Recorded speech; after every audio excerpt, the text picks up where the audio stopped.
എൻ്റെ അസോസിയേഷൻ സഹാറയായിട്ട് ഇപ്പോൾ almost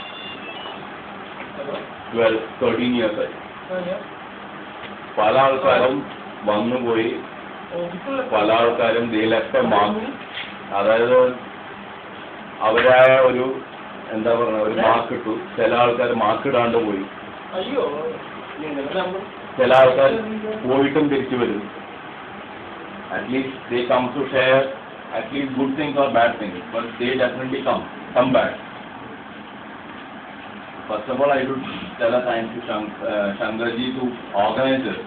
Ingala Sundaram Jeevunna Shankarji, I told Sundaram to come down today. Employees are always assets. അത് ഞാൻ എൻ്റെ ഒരു 12 years ചെറിയ എക്സ്പീരിയൻസ് ആണ്. പക്ഷേ 12 years ഞാൻ പഠിച്ചൊരു കാര്യമാണ്, എംപ്ലോയീസ് വളരെ വളരെ ഒരു അസറ്റാണ് ഒരു കമ്പനി. അതും റൈറ്റ് എംപ്ലോയി കിട്ടുക എന്ന് പറഞ്ഞു കഴിഞ്ഞാൽ it's a dream come true. ഇന്ന് ഞാൻ മൂന്ന് ആൾക്കാർക്ക് ഞാൻ സംസാരിച്ചായിരുന്നു. അവർ പല ബിസിനസ്സുകളിൽ ഉള്ള ആൾക്കാരാണ്. അവരെന്നെ അത് പറയാണ്, ബിസിനസ് ഉണ്ട് പക്ഷെ എനിക്ക് നല്ലൊരു എംപ്ലോയിനെ കിട്ടുന്നുണ്ട് പണ്ടത്തെ മാതിരി. ബാബുചേട്ടനെ മാതിരി ആൾക്കാരെ ഞാൻ പറയുകയാണെങ്കിൽ കിട്ടാൻ വളരെ വളരെ ബുദ്ധിമുട്ട്. കാരണം ഒരു ലെവൽ വരെ പൈസ, അതായത് you pay whatever you want, but definitely you will not get an employee like what you want. പല ആൾക്കാരുണ്ട്. ആ കാര്യത്തിൽ ഞാൻ പറയുകയാണെങ്കിൽ Shankarji is very lucky to get people like Bhavachatan or maybe Sincere or whoever it is. ഇപ്പോൾ ബിനീഷ് ആണെങ്കിൽ വിട്ടുപോയാലും ഈ coming back. So അതൊരു വലിയ എന്താ പറയുക ഭാഗ്യം എന്ന് പറയും. ബാബുചേട്ടനെ ഞാൻ കാണുന്നത് ഫസ്റ്റ് ടൈം, അതായത് ഞാൻ ഇവിടുന്ന് വിട്ടുപോയി, ഞാൻ അപ്പോഴും ജോയിൻ ചെയ്തു, ഞാൻ എല്ലാ പ്രാവശ്യം leave I definitely come down ചെയ്തു. അപ്പോൾ കാണുന്നത് പുള്ളിയുടെ പ്രത്യേകത എന്ന് പറഞ്ഞു കഴിഞ്ഞാൽ കാമാണ് ആൾ. യു കനോട്ട് ഇൻസ്റ്റിഗേറ്റ് എം, ഇല്ലെങ്കിൽ you cannot tweak M to make him bad. Is very committed to the job. ജോലി കൊടുത്താൽ വൃത്തിക്ക് ചെയ്യുക. എസ്ഡേ അതാ പറഞ്ഞത്, ഞാൻ യൂറോപ്പിൽ പോയിട്ട് ഇപ്പോൾ ഇംഗ്ലീഷുകാരോടെയും അവിടെയുള്ള ആൾക്കാരോട് വർക്ക് ചെയ്യണം. അവർ റിസൈൻ ചെയ്ത് കഴിഞ്ഞാൽ അവരെ കമ്മിറ്റ്മെന്റ് കമ്പനിയോട് കഴിയും. ഞാൻ നിങ്ങളൊരു സിമ്പിൾ എക്സാമ്പിൾ ഞാൻ പറയാം. That shows the commitment what he had. ഇന്നലെയാണോ മിനിഞ്ഞാന്നാണോ എനിക്ക് ഓർമ്മയില്ല കറക്റ്റായിട്ട്. ഞാൻ വന്നപ്പോൾ ഒരാൾ ഒരു പാക്കറ്റ് കൊണ്ടുവന്നിട്ട് അവിടെ ഇട്ടിട്ട് പോയി. വൈകിട്ട് ഒരു 5:30-6 മണി സമയത്ത്. The way he questioned shows his commitment. പുള്ളി ചോദിച്ചു എന്താണ് സാധനം.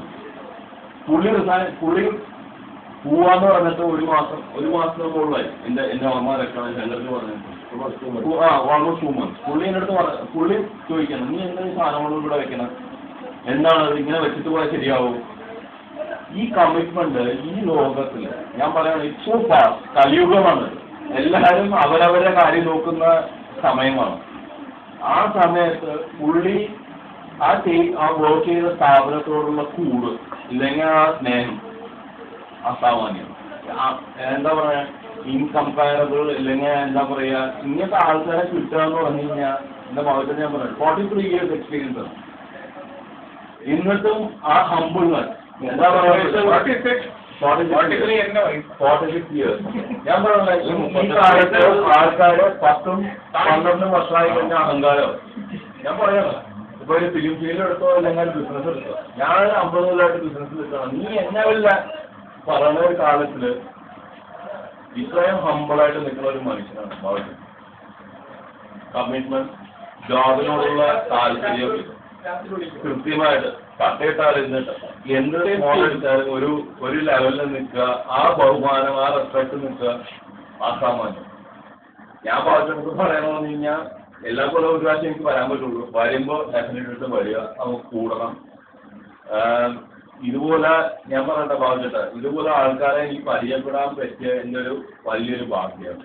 ഞാൻ അങ്ങനെ കരുതുന്ന ഒരു മനുഷ്യനാണ്. കാരണം നമ്മുടെ ജീവിതത്തിൽ ഞാൻ പറയട്ടെ, എവിടെയോ കിടന്ന് എവിടെയോ ഒന്ന് പരിചയപ്പെട്ട് എങ്ങനെയോ കാണുന്ന ആൾക്കാരാണ് എല്ലാവരും. അതിൽ പല ആൾക്കാരും നമ്മുടെ മനസ്സിൽ നിന്ന് മറന്നുപോകും. പക്ഷെ അങ്ങനെ മറക്കാൻ പറ്റാത്തൊരു വ്യക്തിയാണ് ഭാഗത്തേട്ടൻ. ഞാൻ പറഞ്ഞില്ല, ഞാനിവിടെ വന്ന് പണം എടുക്കില്ല ഭാഗത്തേട്ടൻ്റെ കൂടെ, പക്ഷെ എനിക്ക് മറക്കാൻ പറ്റാത്തൊരു വ്യക്തിത്വമാണ് അങ്ങേത്. അപ്പോൾ ആ ഓപ്പറേഷൻ കഴിഞ്ഞ് ആ കുക്കുമ്പർ കഴിക്കുന്ന പോലെ എനിക്ക് ഓർമ്മയുണ്ട്. അപ്പോ അതായത് സ്മോൾ അടിക്കാൻ സമയത്ത് കട്ടിട്ട ആളാണ് മനുഷ്യൻ. പുള്ളിയുടെ ഒരു എന്താ പറയുക ഹംബിൾനെസ്. ഞാൻ പുള്ളിയുടെ പറഞ്ഞത് എന്റെ ഫാദർ എന്നിട്ട് റിട്ടയർ ആയിട്ട് പണിക്കൊന്നും പോയില്ല. Now he is repenting. ഞാൻ പുള്ളിയുടെ പറഞ്ഞത് ഇന്നും ഞാൻ അങ്ങനത്തെ ഈസി ഫീൽ എനി ടൈം ഒരു 1 to 2 months വീട്ടിൽ നിന്ന് വിരക്തി തോന്നുവാണെങ്കിൽ ഡെഫിനറ്റാണ് ഞാൻ പറഞ്ഞത്. എന്റെ ജീവിതത്തിൽ ഞാൻ പഠിച്ച ഏറ്റവും വലിയ പാഠമാണ്. ഞാൻ വലിയ വയസ്സൊന്നും ഇല്ല, പക്ഷെ വലിയതായിട്ട് പഠിച്ചൊരു പാഠമാണ്. പൈസ ഒന്നുമല്ല ജീവിതം. നമുക്ക് മനസ്സമാധാനം സന്തോഷം കിട്ടുന്ന പ്രവൃത്തി ഇല്ലെങ്കിൽ കാര്യങ്ങൾ ചെയ്യാം. അത് ഇപ്പൊ ബാബുചേട്ടൻ പറഞ്ഞാലും അതാണ് ഞാൻ അറിയുന്നത്. ഇവിടെ നിന്നപ്പോ ബാബുചേട്ടൻ ഭയങ്കര മനസ്സമാധാനവും ആഹ്ലാദവും തോന്നി ആ പണി ചെയ്യുമ്പോൾ. അങ്ങനത്തെ പണി വിട്ടിട്ടാണ് ഇപ്പൊ പോണത്. കുഴപ്പമില്ല, മകന്റെ പ്രഷറുണ്ട്, അതുണ്ട്, കുഴപ്പമില്ല. മകന് ഞാൻ പറയാനില്ല, മകനെ ഇപ്പൊ ചിലപ്പോ പറഞ്ഞാൽ മനസ്സിലാവില്ല. പക്ഷെ ബാബുചേട്ടൻ ഇപ്പൊ പോയി നിൽക്കുമ്പോ 2 മാസം മാറി നിൽക്കുമ്പോൾ എങ്ങാനും തോന്നിയ പൈസ നോക്കണ്ട, വെറുതെ വന്നിട്ട് പോവുക, എന്നാലും വരിക. അപ്പൊ ശങ്കർജി എന്നൊക്കെ എനിക്ക് അറിയാവുന്ന ഒരു മനുഷ്യനാണ്. പുള്ളി അങ്ങനെ വന്നു പോയാലും പുള്ളിക്ക് ഒരു വിഷമവുമില്ല. ഇന്നും വിനീഷോ ഇല്ലെങ്കിൽ നജീബ് ഗൾഫിൽ നിന്ന് വരുവോ, പലരും വരുന്നില്ല. പക്ഷെ ഞാൻ പറയുന്നത് സുനിൽ വന്നു. ഇങ്ങനത്തെ പഴയ ആൾക്കാരെ കാണുമ്പോൾ എനിക്ക് ശരിക്കും പറഞ്ഞാൽ ഭയങ്കര ആഹ്ലാദമാണ്. അത് പറഞ്ഞിരിക്കാൻ പറ്റാത്തൊരു സംഭവമാണ്. കാരണം ഞാനിവിടെ പെറ്റി കൊടുക്കുന്ന എല്ലാ സംഭവവും ചെയ്യുന്നുണ്ട്. പക്ഷെ നമ്മുടെ പഴയ ആൾക്കാരെ മറക്കാണ്ടിരിക്കുക, വന്ന വഴി മറക്കാണ്ടിരിക്കുക. എത്ര വലിയ തലപ്പത്തിലെത്തിയാലും എവിടെയാണോ നമുക്ക് മനസ്സിന് സന്തോഷം തോന്നുക അവിടെ ഇരിക്കുക. മനസ്സിലായോ? അപ്പോൾ ബാബുചേട്ടൻ്റെ എല്ലാ God bless you in every വേ. എന്തെങ്കിലും പ്രോബ്ലം ഉണ്ടെങ്കിൽ വിളിക്കുക, ഞാൻ നമ്പർ തന്നിട്ട് പോകും.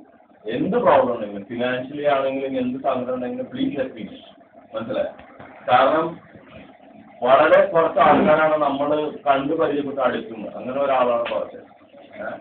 വളരെ വളരെ വളരെ നന്ദി. പരിചയപ്പെടൽ എനിക്ക് അതീതമായ സന്തോഷം. ഇങ്ങനെ ഒരാളെ പരിചയപ്പെടാൻ പറ്റും. വളരെ നന്ദി.